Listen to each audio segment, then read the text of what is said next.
This is an ABC News special report. Deadly church shooting. Tragedy in Charleston.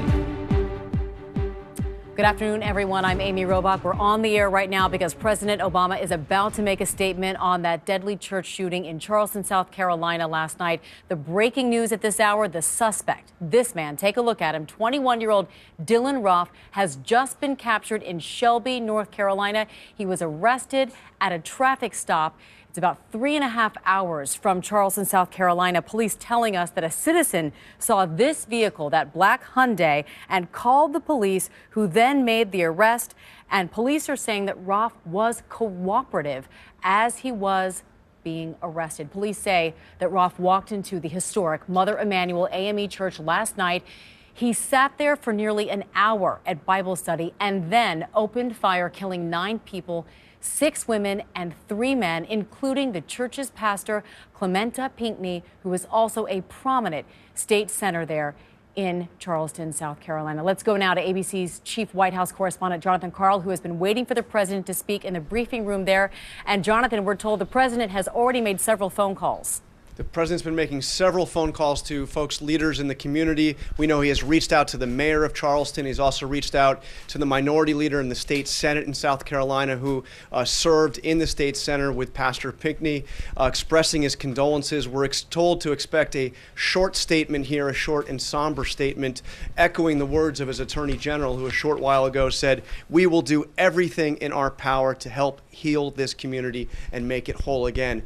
Unfortunately, Amy, this is something the president has had to do over and over again. Here's the president. Good afternoon, everybody. This morning, I spoke with, and Vice President Biden spoke with Mayor Joe Riley and other leaders at Charleston to express our deep sorrow over the senseless murders that took place last night. Michelle and I know several members of Emanuel AME Church. We knew their pastor, Reverend Clementa Pinckney, who, along with 8 others, gathered in prayer and fellowship and was murdered last night.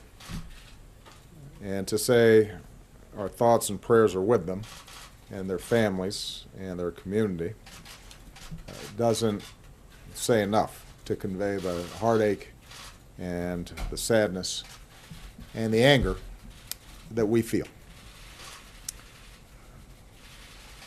Any death of this sort is a tragedy. Any shooting involving multiple victims is a tragedy.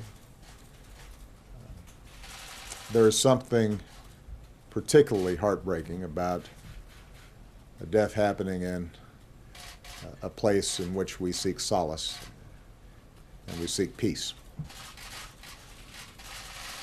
in a place of worship. Mother Emanuel is, in fact, more than a church.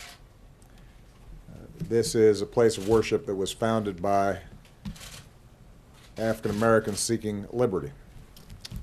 This is a church that was burned to the ground because its worshipers worked to end slavery. When there were laws banning all black church gatherings, they conducted services in secret. When there was a nonviolent movement to bring our country closer in line with our highest ideals, some of our brightest leaders spoke and led marches from this church's steps.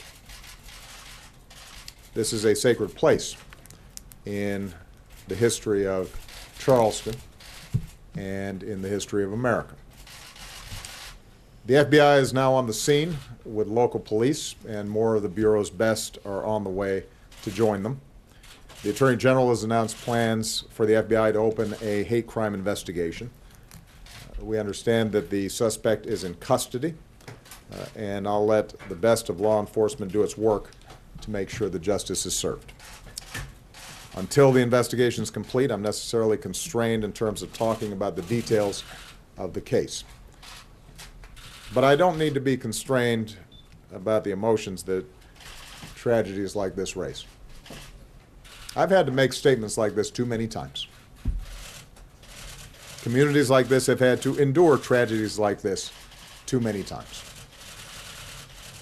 We don't have all the facts, but we do know that, once again, innocent people were killed in part because someone who wanted to inflict harm had no trouble getting their hands on a gun. Now is the time for mourning and for healing. But let's be clear. At some point, we as a country will have to reckon with the fact that this type of mass violence does not happen in other advanced countries.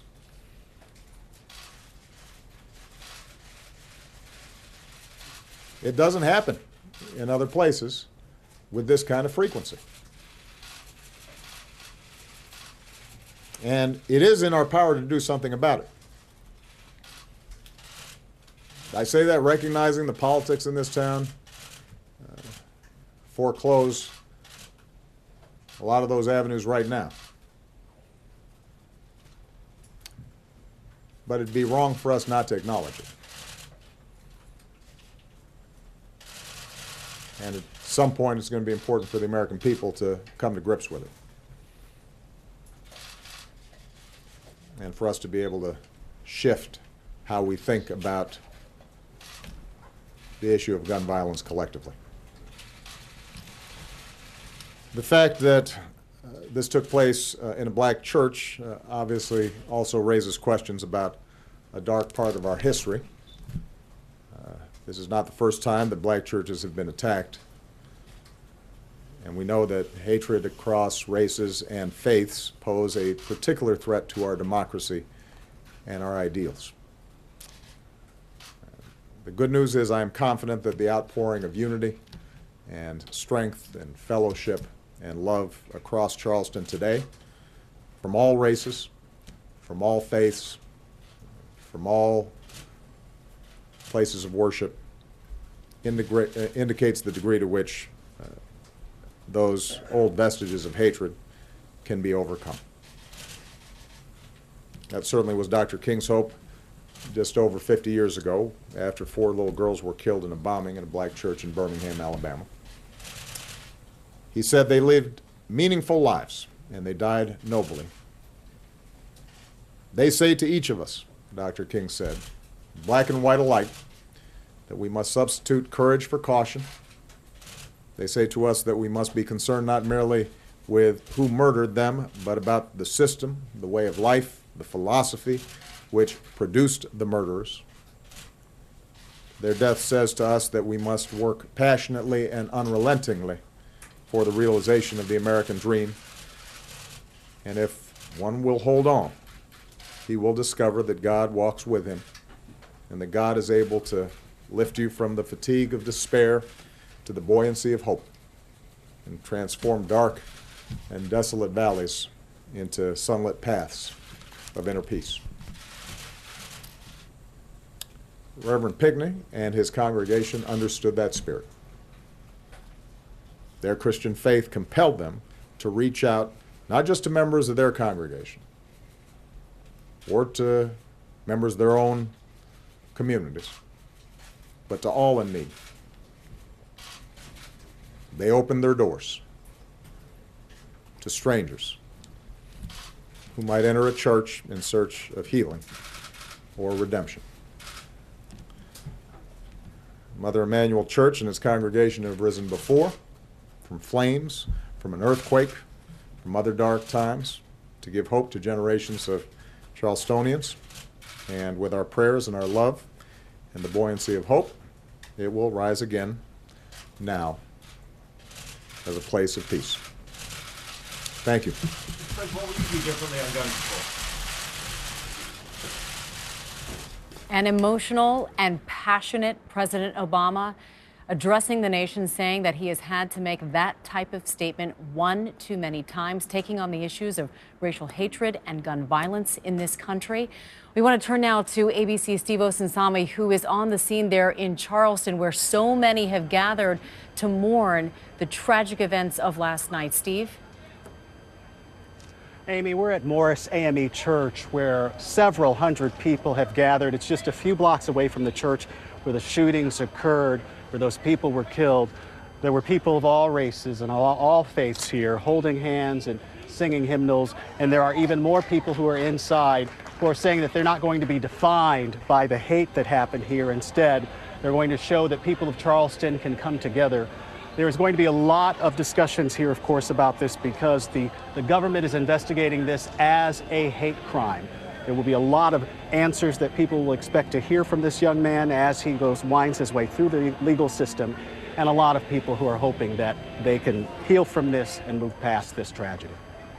Steve, so many people there enduring the heat and brutal conditions there in the South Carolina sun. The church handing out water and ice to make sure everyone who wants to be there can stay. Absolutely. It is incredibly hot, incredibly humid. Everyone here is sweating. There are a number of people who've had to be moved into the shade where we are right now. I don't know if you can see around me that everyone's fighting for the shade because it's so hot, but that hasn't stopped the hundreds who've come here to meet and the hundreds more who are inside also in brutal heat. But I will say that, you know, it's important to note that this church was such an important place for African Americans in this community. And at one time, that was an entirely black neighborhood that the church was in. So there's a lot of pain that is coming from this incident here. Understandable, of course. Steve, our thanks to you. We want to turn now to our senior justice correspondent, Pierre Thomas, who's joining us now from Washington as well. And Pierre, walk us through what happens next to this 21-year-old Dylan Roth. Well, senior law enforcement official I just spoke to said they're breathing a great sigh of relief that the suspect was caught at this traffic stop. Law enforcement officials were greatly concerned about what he might do next. The source said today will be key because they will be checking residences associated with this young man. They will try to confiscate any cell phones connected to him. They need to know one precise thing. Was he self-motivated? Did he act alone? They want to look at all of his associates. That is key in the coming hours. That is the top priority of law enforcement. Are there others who may have supported him? They want to know, and they want to know now. Many answers that we will all be waiting for. Pierre Thomas, our thanks to you. The president saying that any death is a tragedy, any mass shooting is a tragedy, but is particularly tragic when it happens in a place of worship. We're going to return now to our regular programming right now. There will be a complete wrap-up tonight on World News Tonight with David Muir, who will be live from Charleston, South Carolina. And you can get the latest anytime at abcnews.com. I'm Amy Robach in New York. Have a good day. This has been a special report from ABC News.